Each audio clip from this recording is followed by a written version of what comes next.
וחלצהו ואכבדהו אורך ימים אסדיהו והראהו בישועתי. It's very hard. It's very hard. His family is a very special family. As I'm sure most people have learned about them. It's an unbelievable family, and for this to happen to a family like this is horrible. The fact that he's being buried in Israel is like obvious in terms of what he wanted and what he inspired others. There's no question. There's no question. Together with their love for Israel, everyone just has Mesirut HaNefesh towards Zionism. Shlomo was really a unique person. He was always smiling. You know, a lot of times somebody passed away and they say, oh, he was always smiling. He really was always smiling, and you can see in the pictures that we published and that we saw published in the Army, he always had a smile. You could scream at him as much as you want. And he was always smiling. It didn't faze him, and he kept us cool, you know. What kind of guy was Shlomo? He's a goofball. Goofball, that's how I remember him. Always had a smile, always cracking jokes. As the youngest of a very big family, humor was certainly his strong suit. And it's just a complete shock. It's complete. You always think hear it on the news and hear it to someone a friend of yours who knows someone, but never to someone you know, and it's a tragedy. Very special people, the Rindenhaus, the Rabbi Mordechai and Mindy, and even all the children. Tremendous people who do chesed. They just do good for everybody, and they very, very giving, very talented people.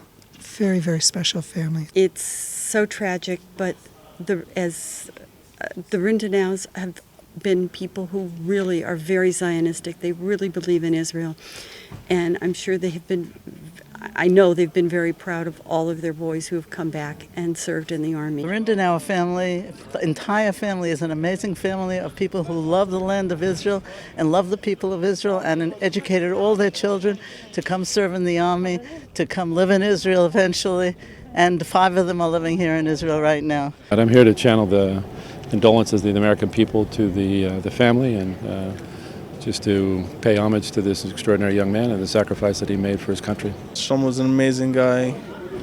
Couldn't find another one like him. The special spirit, the special inspiring story of lone soldiers. You accompany these soldiers.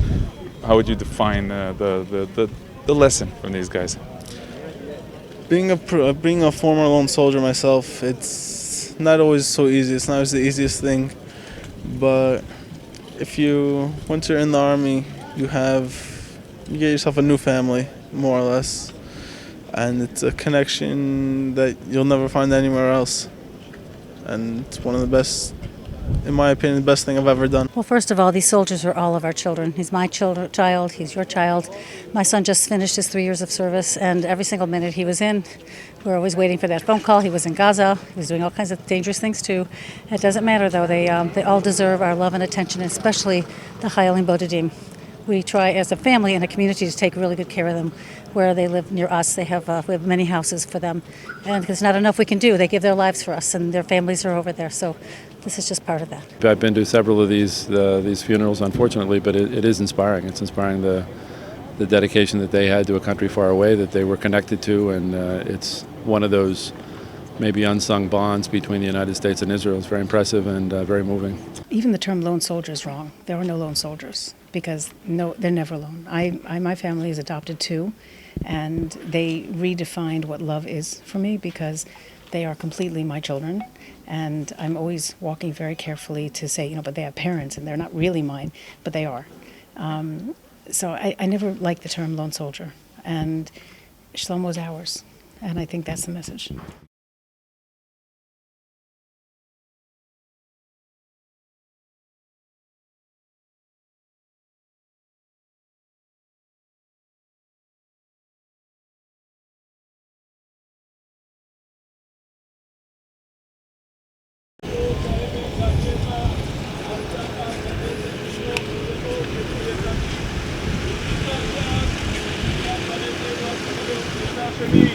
יקראני בעיניהו עמו אנוכי בצרה.